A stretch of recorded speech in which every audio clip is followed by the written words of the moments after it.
Ambassador James Miller stared out the massive window of New Geneva Station, watching the purple-tinged nebula that served as a backdrop to the most important diplomatic meeting in human history. His weathered hands clasped behind his back, knuckles white with tension. "You expect us to believe these are peaceful installations?" he asked, turning to face the alien delegation. The holographic display between them showed clear evidence of weapon platforms being constructed along Earth's border worlds. The lead alien diplomat, a tall being with silvery skin, waved its hand dismissively. "These are merely defensive measures, Ambassador. Your kind tends to see threats where none exist." Miller's jaw tightened. For 15 years, he had led Earth's diplomatic efforts. 15 years of condescension, hidden threats, and lies. The Stellar Confederation had never intended to treat humans as equals. They had simply been buying time, building their forces while keeping humanity locked in endless negotiations. "Computer," Miller said clearly. "Display file X227. A hologram shifted, showing new images. This time, they revealed massive fleet movements, weapon deployments, and military installations, all pointed directly at human space. The alien diplomats shifted uncomfortably in their seats. "These images were taken 3 days ago," Miller continued, his voice steady. "Would you care to explain why peace-loving allies need enough firepower to glass 20 planets?" The alien diplomat's silver skin took on a darker hue. "This is clearly manipulated data. We demand nothing," Miller cut in. He pressed a small button on his wrist device, a signal that would change the course of human history. "The time for demands is over." In that moment, throughout the station, human diplomatic staff began calmly walking to designated areas. There was no panic, no rush. They had rehearsed this thousands of times. The alien delegation noticed something was wrong when their communications suddenly went dead. Miller allowed himself a small smile as he watched realization dawn on their faces. "What is the meaning of this?" the lead diplomat demanded, standing up. "For 15 years, Miller said, we've played the part you expected.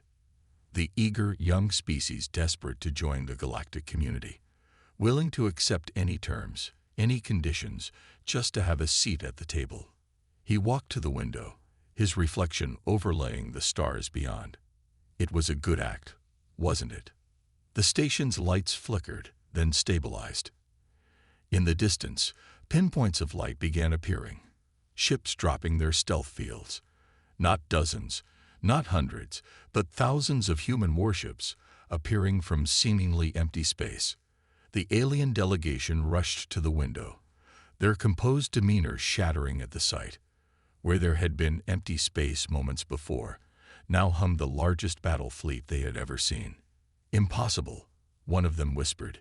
"Your technology level, our intelligence, was exactly what we wanted you to see," Miller finished. "While you were busy looking down on us, treating us like children, humanity was preparing. Every concession we made, every humiliation we endured, it was all to keep your eyes focused on what we wanted you to see." The station's security systems activated, force fields springing up to contain the alien delegation. They weren't prisoners, not technically, but they wouldn't be leaving until Earth's message was delivered. Miller touched his communication device. "Admiral, the diplomats have been secured. You may proceed." Through the window, the massive human fleet began to move.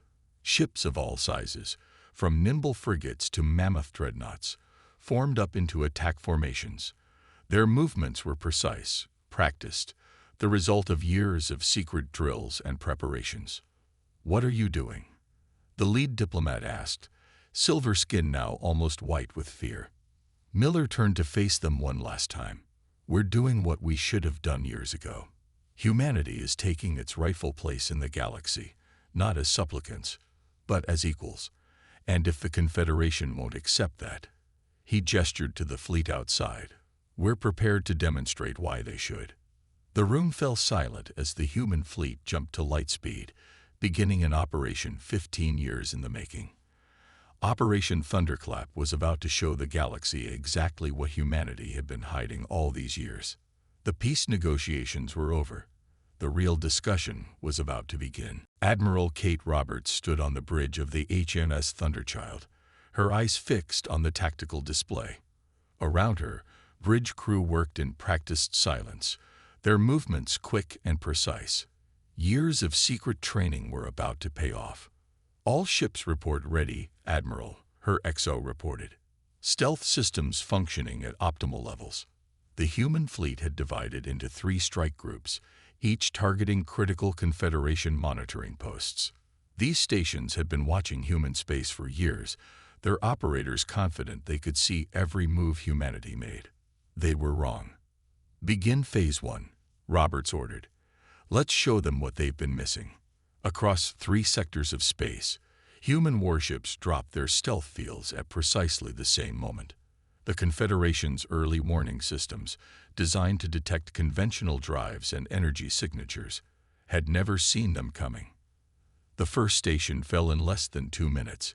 Human ships, using their quantum fold technology, appeared literally inside the station's defense perimeter. Their weapons, technology the Confederation had dismissed as primitive, cut through advanced alien shields like they weren't even there. Station 1 neutralized. A tactical officer reported. No casualties on either side. "Their crew is contained." Roberts nodded. That had been a key part of the plan. Show overwhelming force while minimizing loss of life. Humanity wasn't out for revenge. They were out to make a point. Second station reporting multiple hull breaches. Another officer called out. "Their commander is requesting terms." On her tactical display, Roberts watched as green dots representing human ships surrounded the red triangles of Confederation installations. It was almost beautiful, like a dance choreographed across the stars. The third station tried to fight back. Their weapons, impressive by Confederation standards, splashed harmlessly against human shields. The technology that humanity had kept hidden was generations ahead of what they had shown the galaxy. "Admiral," her communications officer spoke up, "we're picking up distress calls across all Confederation frequencies. Their command structure is in chaos." Roberts allowed herself a small smile. "Patch me into the fleet-wide channel." She took a moment to compose herself before speaking. "This is Admiral Roberts to all ships. Phase 1 is complete. Commence Phase 2. Remember your training and stick to the plan. Humanity has waited 15 years for this moment. Let's show them why." The fleet moved with perfectly coordinated precision. Ships jumped from point to point, appearing and disappearing faster than Confederation sensors could track them. Each appearance brought another installation under human control, another piece of the aliens' carefully constructed surveillance network neutralized. "Ma'am," her XO reported, "Confederation heavy fleet elements are mobilizing from their core worlds." "Right on schedule," Roberts replied. They had predicted this response, planned for it. "Deploy Task Force Shadow. Let's see how they handle our little surprise." From the darkness of space, a new group of ships appeared. These were different, smaller, faster, carrying technology that even most humans didn't know existed. They had been built in secret shipyards beyond known space, crewed by teams who had given up years of their lives to maintain operational security. The Confederation fleet, rushing to respond to the attack, found themselves fighting an enemy they couldn't see or track. Human ships would appear, strike with devastating accuracy, and vanish before their targets could even turn to face them. "Confederation fleet is breaking formation," Tactical reported with a hint of satisfaction. "They're falling back to defensive positions." Roberts watched as the mighty Confederation forces, who had looked down on humanity for so long, retreated in disarray. But this was just the beginning. "Send word to command," she ordered. "Operation Thunderclap Phase 1 and 2 complete. Ready to commence Phase 3 on your order."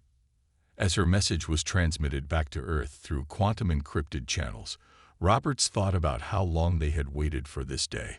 The Confederation had thought they were dealing with a young, naive species eager to please their galactic betters.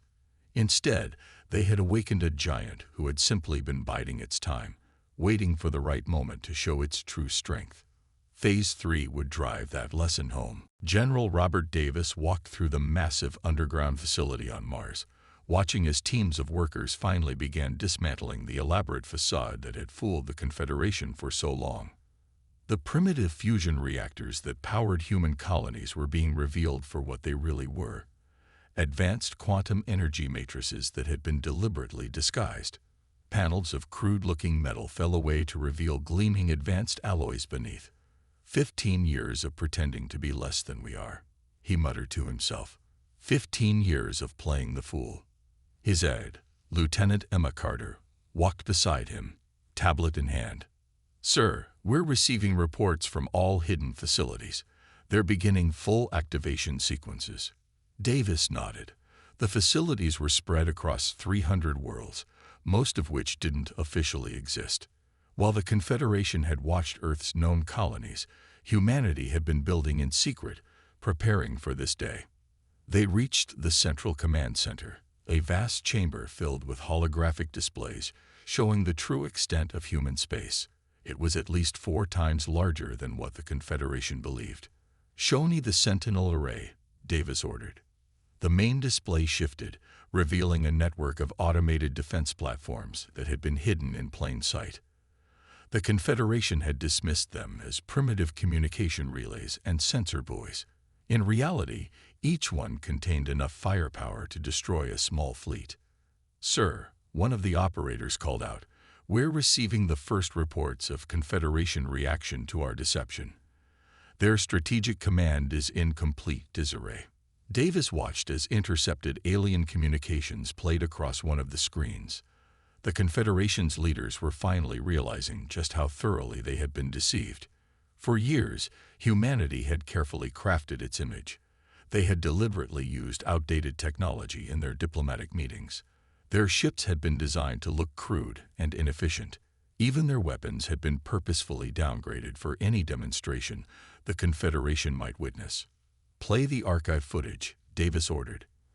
"I want to see their faces again." The screen showed a meeting from 10 years ago. Confederation observers watching a failed test of human shield technology. They had been so smug, so certain of their superiority. They never realized that the failure had been carefully staged, the weakness deliberately engineered. "Lieutenant," Davis turned to Carter, "begin Phase 3 of the Revelation Protocol.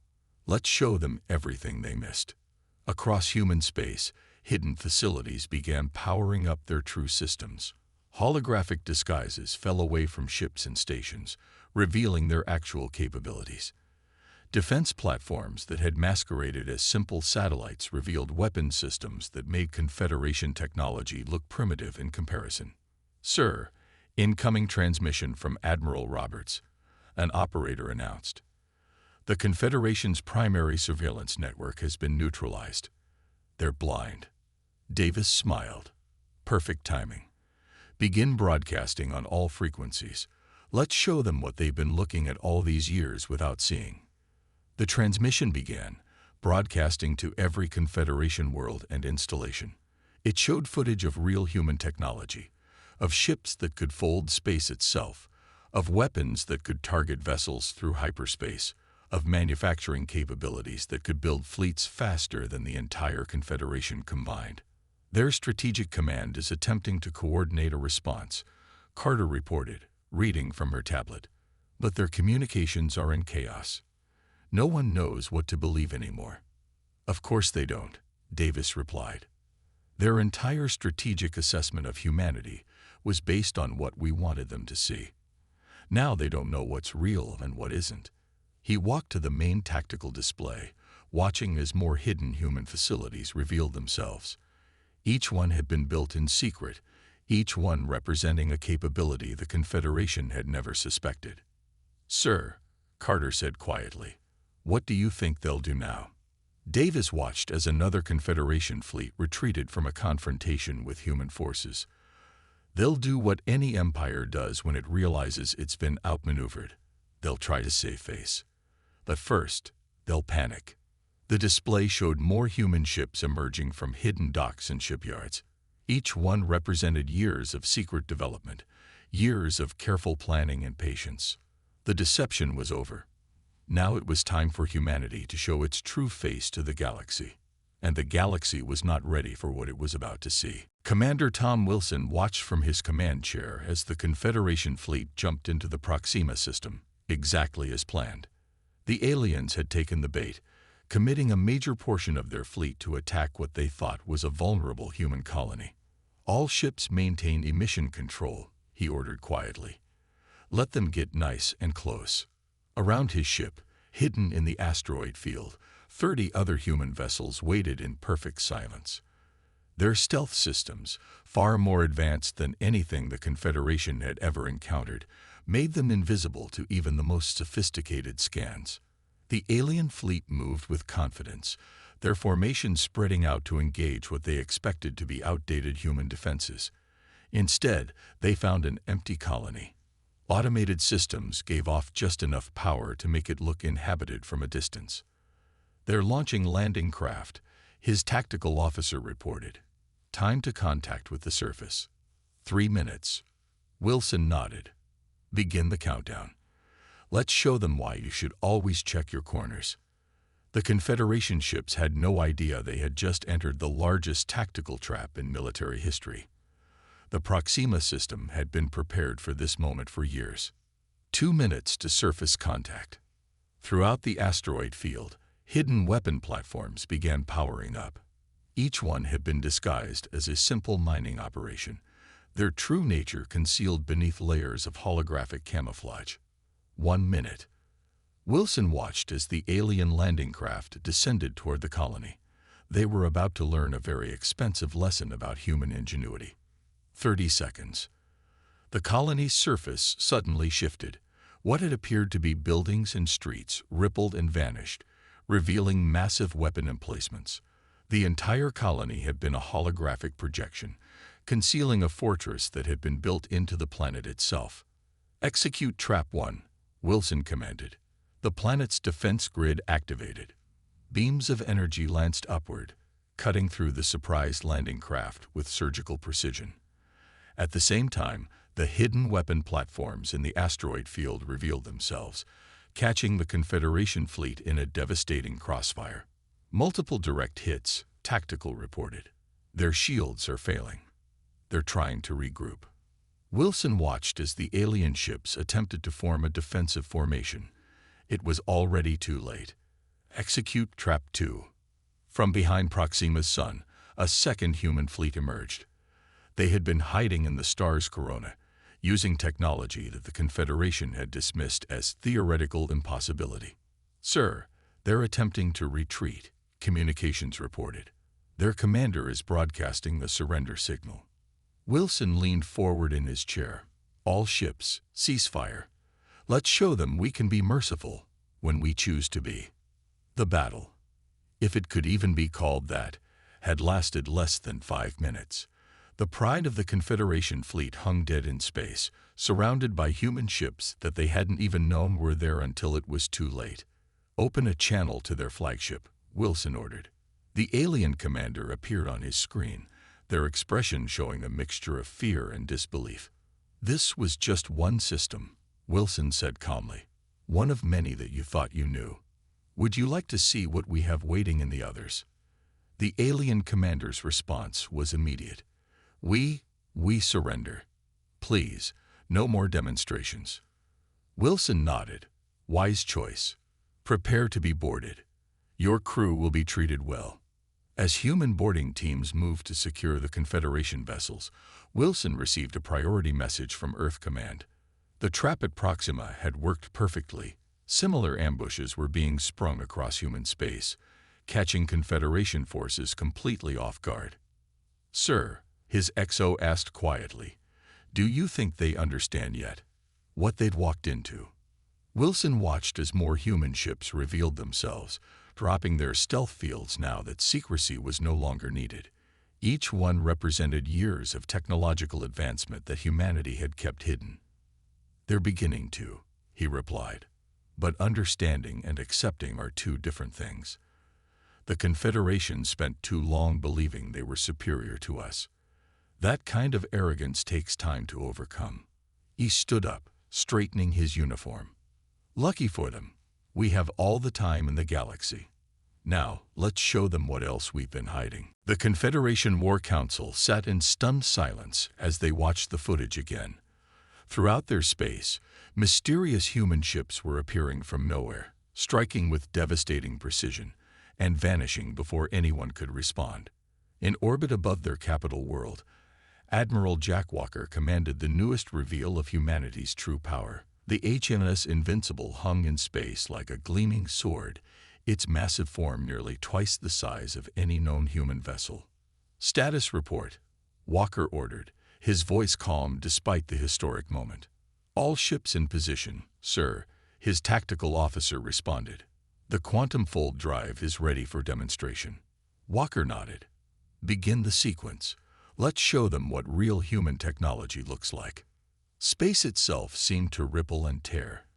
Where there had been empty void moments before, hundreds of massive warships began to appear.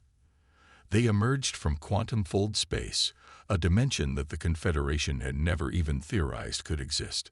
"Sir, we're receiving panic signals from the surface," communications reported. "Their orbital defense grid is attempting to activate." Walker almost pitied them. The defenses they were so proud of were relics compared to what humanity had developed in secret. "Send the demonstration package," he ordered. "All ships, power down weapons. We're here to shock and awe, not destroy." A single beam of energy shot from the Invincible, passing straight through the planetary shields as if they weren't there.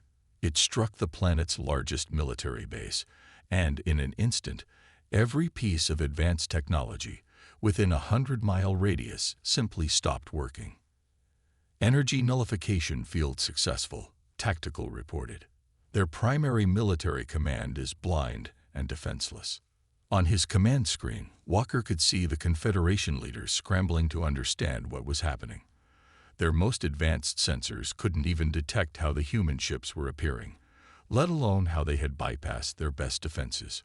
"Open a channel to their war council," Walker ordered. "Let's explain what they're seeing."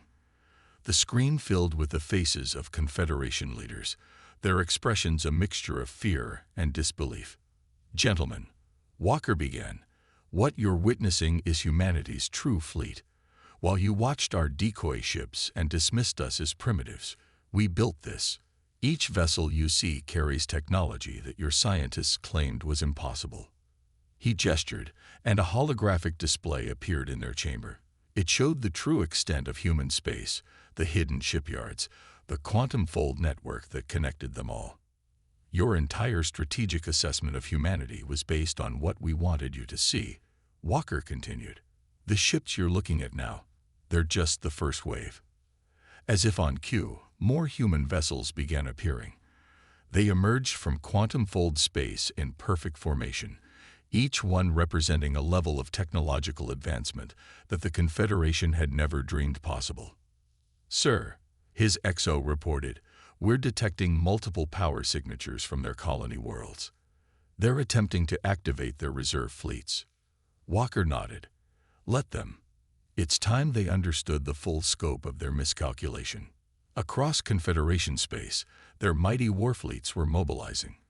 But for every ship they launched, 10 human vessels appeared to counter it. The quantum fold drives allowed humanity to project power anywhere, instantly, without the limitations of traditional space travel. "Their war council is requesting terms," communications announced.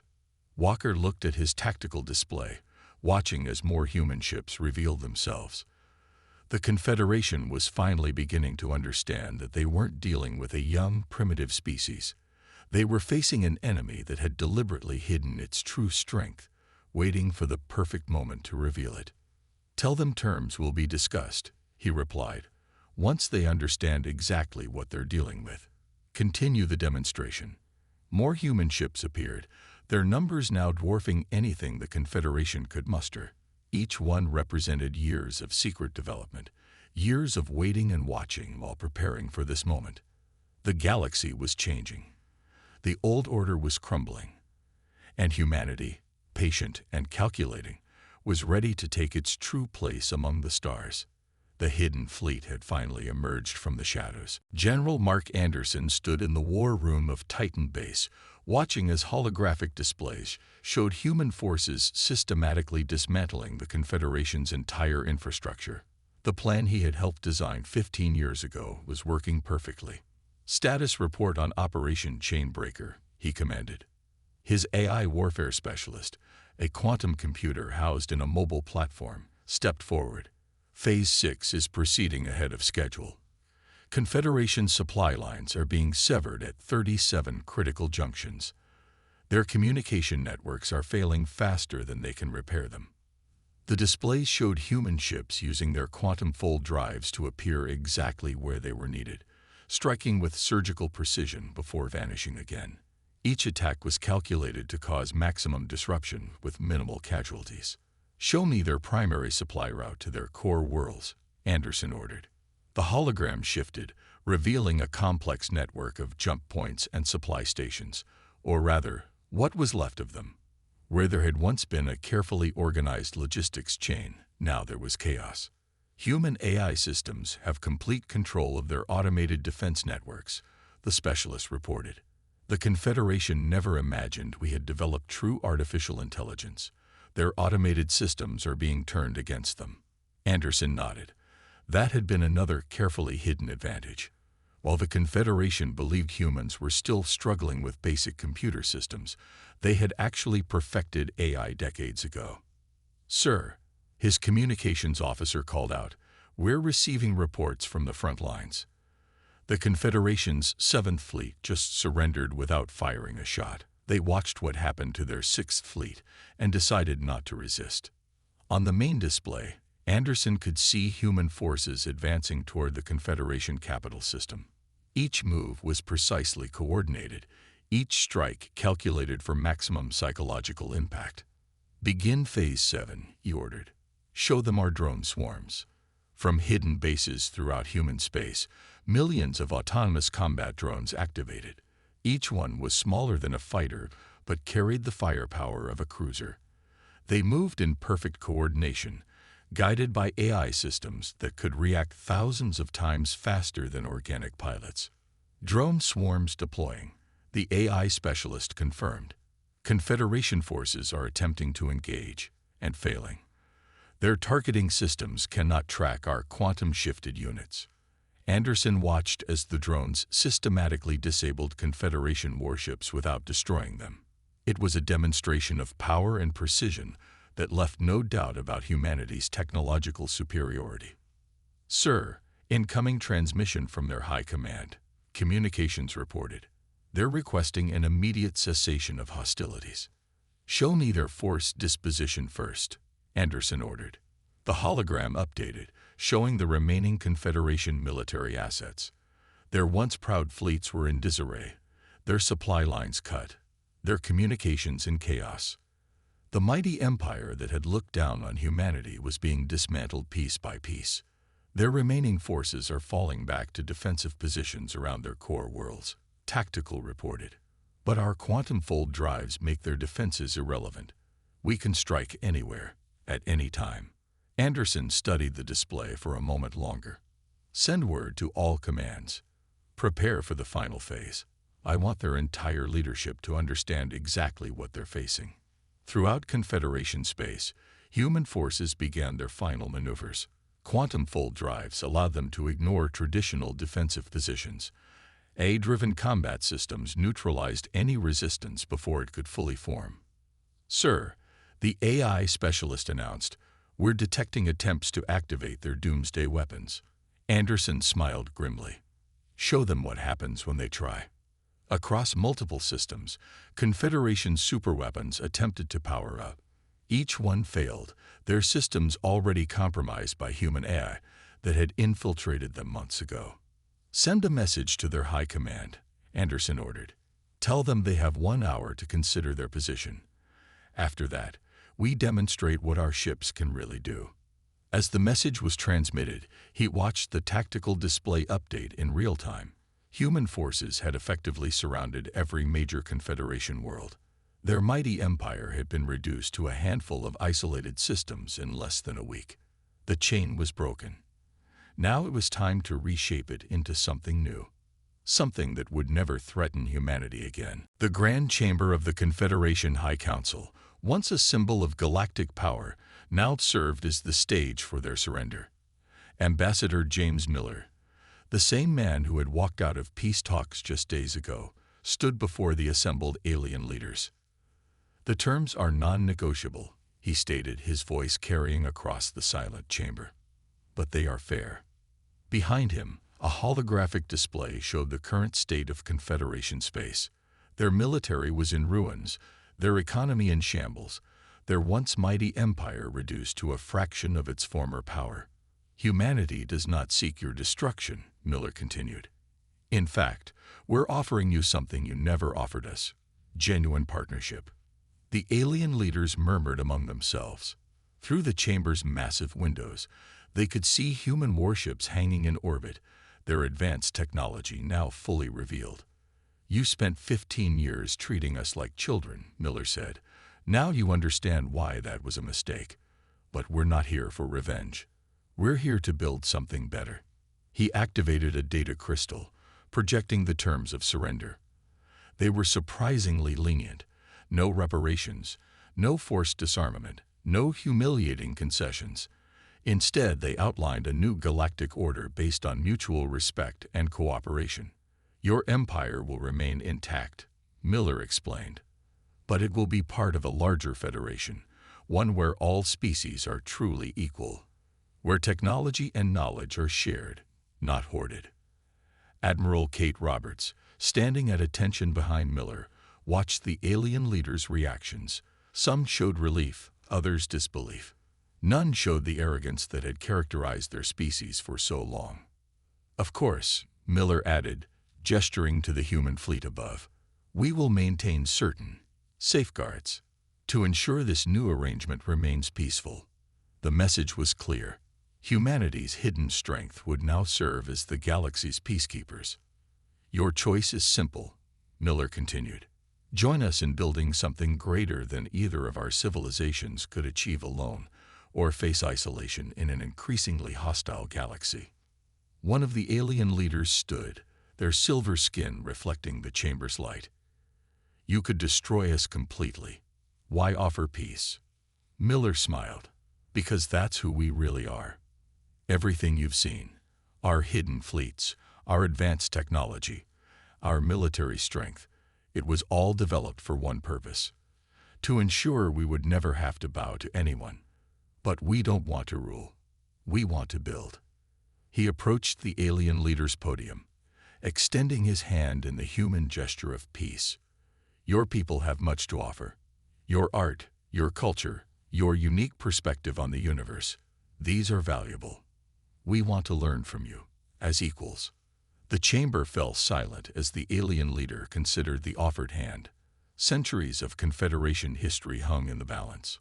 Finally, they reached out and grasped Miller's hand. "We accept your terms." Throughout the chamber, other leaders signaled their agreement. They had seen humanity's power. More importantly, they had seen humanity's restraint. "Send word to Earth," Miller ordered. "Operation New Dawn is complete." As the message was transmitted, he turned back to the alien leaders. "Now let's begin building something that will last for generations." Outside the chamber, human ships began standing down from combat positions.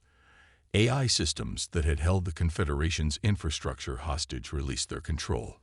The quantum fold network that had allowed humanity to strike anywhere at will transformed into a transportation grid for all species. In orbit above Earth, General Anderson watched the news of the surrender with satisfaction. "Send the signal," he ordered. "Show them the rest." Across human space, more hidden facilities revealed themselves. But these weren't weapons or warships. They were research centers, medical facilities, cultural exchanges, all the things humanity had been preparing while they built their defenses. The galaxy was changing. The age of empire was ending. And humanity, after 15 years of patience and preparation, was ready to lead the way into a new era. not through force, but through the strength to offer peace from a position of power. The galaxy would never be the same. And that was exactly what humanity had planned all along.